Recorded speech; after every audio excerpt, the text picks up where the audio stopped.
వైద్యం కోసం పెద్ద ఆసుపత్రికి వెళ్లడం అంటే ఆరోగ్యంగా తిరిగి రావడం అన్న సంగతి ఎప్పుడో మాయమైపోయింది. ఏ ప్రభుత్వ ఆసుపత్రిలో అడుగుపెట్టినా నరకమే కనిపిస్తోంది. ఇంకొన్ని ఆసుపత్రుల్లో వాటికన్నా నరకమే బెటర్ అనిపిస్తోంది. యమ్మపురికి ఎంట్రన్స్ పాయింట్లుగా మారిపోయిన ప్రభుత్వ ఆసుపత్రులకు పట్టిన నిర్లక్ష్యపు జబ్బు తగ్గడం దాదాపు అసాధ్యమే.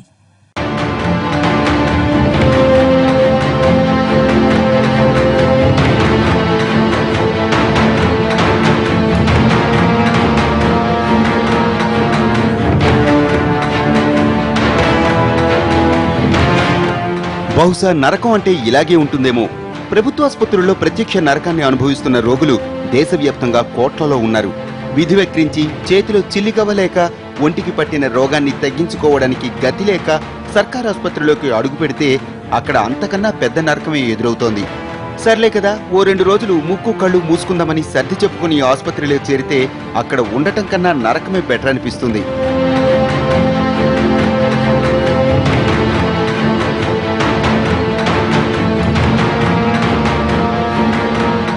చిన్న తలనొప్పో జలుబో వస్తే కషాయం తాగి ఊరుకుంటాం. 2 రోజులు జ్వరం వస్తే ఆర్ఎంపీని అడిగి చిన్న మాత్ర వేసుకుంటాం. మరేదో మాయరోగం పట్టుకుంటే, ఒంటికి వైరల్ ఫీవర్ వస్తే, విషజ్వరం కబళిస్తే ఇంటి వైద్యాన్ని నమ్ముకోలేం కదా. పోనీ చికిత్స కోసం ప్రభుత్వ ఆసుపత్రికి వెళదామన్న ఆలోచన వచ్చేసరికి ఒంట్లో వణుకు పుడుతోంది. పట్టించుకుంటారా లేదా అన్న అనుమానం ఓ పక్క, ప్రాణాలకు తెగించి వెళితే సరైన చికిత్స దొరుకుతుందా అన్న భయం మరోపక్క వెన్నాడుతూనే ఉంటాయి. ఈ వర్షాకాలం తర్వాత హైదరాబాద్లో టైఫాయిడ్, డెంగ్యూ, మలేరియాతో పాటు ఇప్పుడు కొత్తగా కలరా కూడా ప్రబలుతోందని తెలిసి జనం బెంబేలెత్తిపోతున్నారు. రోగాలు ఇలా ప్రబలుతుంటే ప్రజలకు వైద్యం అందించాల్సిన కొన్ని ప్రభుత్వ ఆసుపత్రులు అడుగు పెట్టడానికే భయం పుట్టేలా ఉన్నాయి.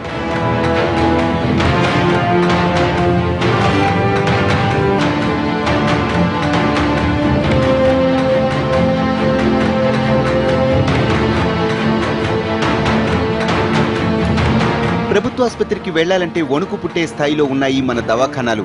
అడుగడుగున నిర్లక్ష్యంతో కునారిల్లుతున్న ఆసుపత్రుల్లో రోగాలకు చికిత్స అన్న మాటే కరువైపోతోంది. ఒకసారి ఏ సర్కారు ఆసుపత్రిలోనే చేరి 4 రోజులుంటే చాలు, ఖచ్చితంగా కొత్త రోగాలొస్తాయన్నట్లుగానే ఉంది పరిస్థితి. ఎవరికి ఏ రోగం వచ్చినా ఇంట్లోనే చావాలి తప్ప చికిత్స కోసం ఇలా ప్రభుత్వ ఆసుపత్రికి మాత్రం వస్తే ఇక వాళ్లకు దేవుడు కూడా దిక్కుగా ఉండలేడు.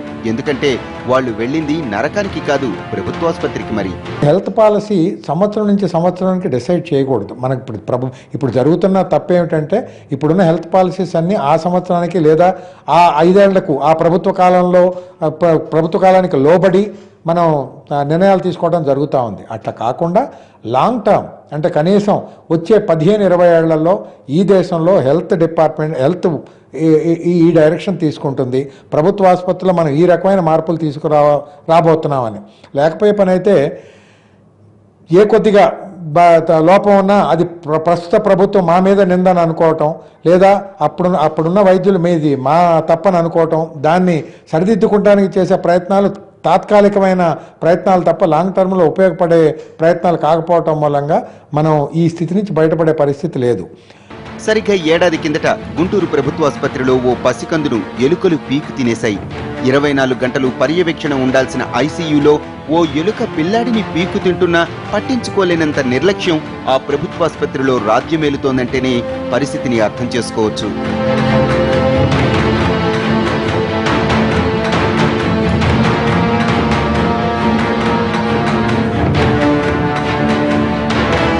గుంటూరులో ఎలుకలు పీక్కు తిన్న ఉదంతం మరిచిపోకముందే కాకినాడలో కూడా అలాంటి దారుణమే జరిగింది. దీనిపై దర్యాప్తుకు ఆదేశాలిచ్చి చేతులు దులుపుకోవటమే తప్ప పాలకులు తీసుకున్న చర్యలు శూన్యం. గుంటూరు ఉదంతంలో బాలుడు ఆరోగ్య సమస్యల వల్ల చనిపోయాడు తప్ప ఎలుకలు కొరకటం వల్ల కాదని డాక్టర్లు ఇచ్చిన నివేదిక చూస్తే సామాన్యుడి ప్రాణాలకున్న విలువ ఎంతో అర్థమవుతుంది. ప్రభుత్వ ఆసుపత్రుల్లో ఎలుకలే కాదు, బెడ్ మీదున్న పసికందులను కుక్కలు లాక్కెళ్లి మరీ పీక్కు తింటున్నాయి. పేషెంట్లను పందులు చీల్చుకు తింటాయి. బహుశా ఇలాంటి దారుణమైన ఘటనలు ప్రపంచంలో ఏ ప్రభుత్వ ఆసుపత్రిలోనూ ఉండకపోవచ్చు.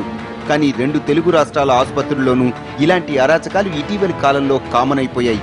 ఆఖరికి పిల్లల్ని దొంగలు ఎత్తుకుపోతుంటే ఆ తప్పు తల్లిదండ్రుల మీదే నెట్టేస్తున్నారు తప్ప ఆసుపత్రిలో కొరబడిన భద్రత గురించి మాత్రం ఎవ్వరూ నోరు మెదపటం లేదు.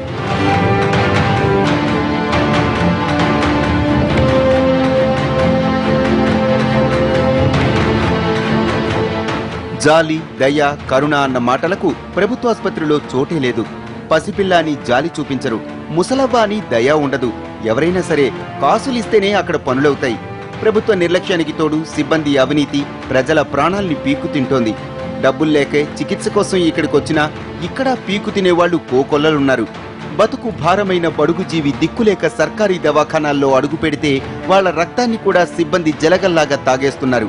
చాలా పెద్ద ఆసుపత్రుల్లో వందిస్తే కాని బెడ్ మార్చని ఆయాలున్నారు. పైసలిస్తే కాని నాడి చూడని డాక్టర్లు ఉన్నారు.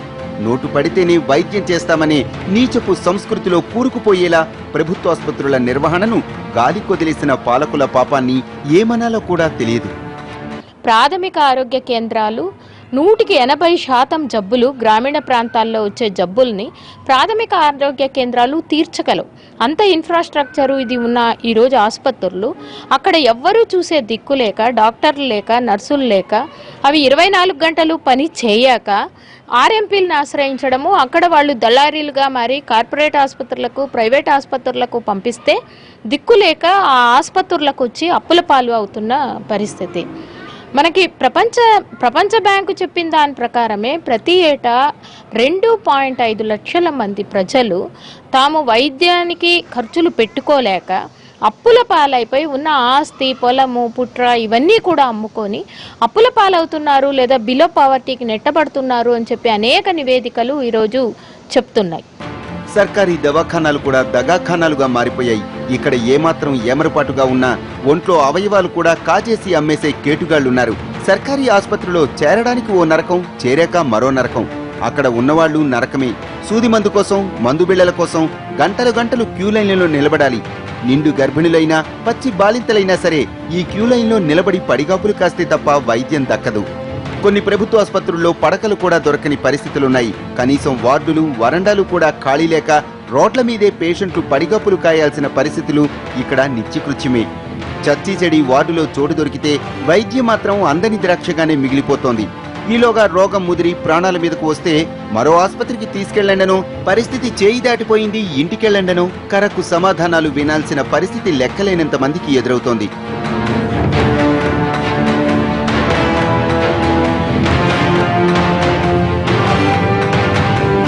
ఇవన్నీ చూస్తుంటే అసలు మనం ఉన్నది ప్రజాస్వామ్యంలోనైనా, సామాన్యుడు అంటే చావడానికి పుట్టాలా అనిపించక మానదు.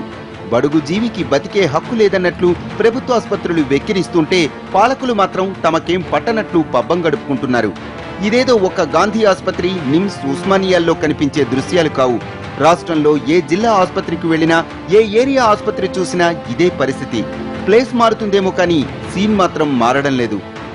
ఎల్లో ఫీవర్ దగ్గర నుంచి ఎబోలా వరకు అన్ని మానవాళిని భయపెట్టే రోగాలే. కానీ మన దేశంలో అంతకు మించిన మరో రోగం దశాబ్దాలుగా ప్రజల ప్రాణాల్ని పట్టి పీడిస్తోంది. ఆ వ్యాధి పేరు ప్రభుత్వ నిర్లక్ష్యం. చచ్చేది సామాన్యులే కదా అనే నిర్లక్ష్యంతో పాలకులు పట్టించుకోకుండా వదిలేసిన ప్రభుత్వ ఆసుపత్రులు ఇప్పుడు యమపురికి ఎంట్రీ పాసులిచ్చే సెంటర్స్ లా మారుతున్నాయి.